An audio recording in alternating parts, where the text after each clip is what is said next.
এগুলো হচ্ছে সব কারেকশন এবং স্পেশাল ইফেক্ট হচ্ছে। ক্লিয়ার?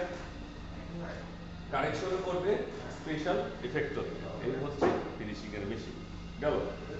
এখন আর কি আছে? কম্পিউটার পর্যন্ত হয়ে গেছে? হ্যাঁ, তুমি কি ভিডিওগুলো দিয়ে দিচ্ছ?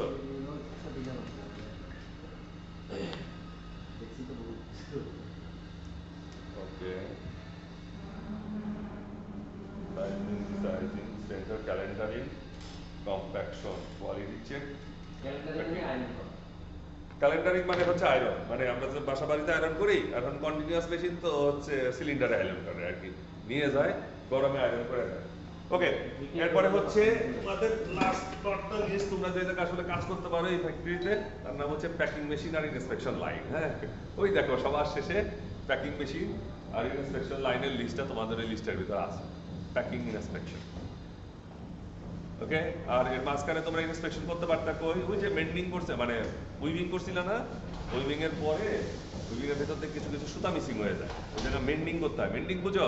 মেন্ডিং মানে হচ্ছে কারেকশন করা, যেই সুতাটা মিসিং হয়ে গেছে ওইটা ম্যানুয়ালি কারেকশন করলে ওই সুতাটা কাজে দেয়। আবার এদিক, এত এদিকটা দেখতে হবে, বাংলাদেশ ভর্তি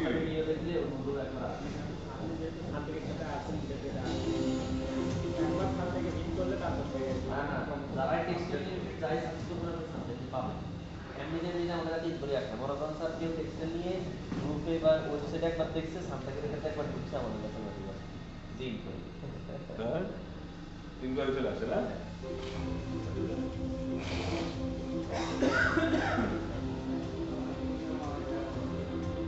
ইনস্পেকশন এন্ড প্যাকিং লাইন। হ্যাঁ, সো বাংলাদেশে বড় বড় ইন্ডাস্ট্রিগুলোতে আমাদের ইনস্পেকশন এন্ড প্যাকিং লাইন আছে, খালি তোমরা ভুলে গেছো বিক্রি করা। এই যা, কারণ তোমরা ইনস্পেকশনই বুঝো নাই, মানে মনে নাই তোমাদের।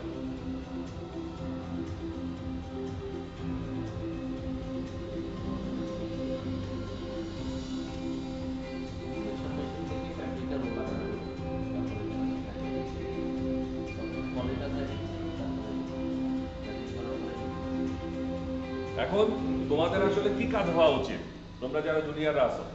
আমরা আজকে মোটামুটি ওয়েট প্রসেস, ওভেন থেকে স্পিনিং থেকে ওভেন পর্যন্ত ওয়েট প্রসেসের জায়গাটা দেখলাম। সামনের দিন হয়তো বা আমরা কটা বাজে, একটা বাজতে চললো, টাইম শেষ। সামনের দিন হয়তো বা আমরা নিটটা দেখবো, নিটের একটা পার্ট নিয়ে আমরা আলোচনা করবো। এখন তোমাদের কি করা উচিত? নাম্বার 1, নাম্বার 2, এই যে আমরা আলোচনা করছি এবং এই জায়গার ভিতরে প্রত্যেকটা টপিকসের ব্যাপারে ছোট ছোট করে লেখা আছে, go back and check online. দেখো ভাই, যদি তোমাদের কখনো কারো মনে হয় যতটুকু দেখাইলাম এতটুকু তা তোমাদের হয়ে গেছে, তাহলে you are in wrong place, wrong area. তোমাকে নিজের থেকে শিখতে হবে, তোমাকে নিজে এই টপিকসগুলো জাস্ট, ইটস ভেরি সিম্পল। ওয়েবসাইটে মানে অনলাইনে ঢুকো, এই তুমি তো নামগুলো জানতা না, এখন তো নামগুলো তোমার কাছে এই ওয়ার্ড ফাইল যেটা দিয়েছি ওয়ার্ড ফাইলের ভিতরে আছে, গুড, পাওয়া যাবা। খালি ধৈর্য ধরে তোমাকে দেখতে হবে। তুমি কয়েকদিন মাত্র ট্রাই করবা, আমি ধরে নিলাম যে তুমি 10 দিন ট্রাই করবা, খোঁজা, টপিকস ওয়াইজ খোঁজা, এবং খুঁজতে খুঁজতে তোমার যেটা দরকার সেই জায়গা পর্যন্ত তোমার পৌঁছাইতে সময় লাগবে। তুমি যে টপিকসটা খুঁজতেছো সেই টপিকসের কারেক্ট জায়গা পর্যন্ত পৌঁছাইতে তোমার সময় লাগবে, যে আচ্ছা আমি যেটা খুঁজি সেটা এই জায়গায়। তোমার প্রথমে একটা ভিডিও দেখলাম, না এই ভিডিও আমার না, পরে একটা ভিডিও দেখলাম, না এটা ভিডিও আমার না, ওইটা তো অর্ধেক দেখার পরে তুমি বলছেন না এটা আমরা যেরকম পেলাম যেটা ক্লাস করুন না, সরো তাহলে সরে গেলাম। হ্যাঁ, তো তোমার যে ভিডিওটা দরকার সেই জায়গায় যখন পৌঁছায় যাবা তখন কি হবে?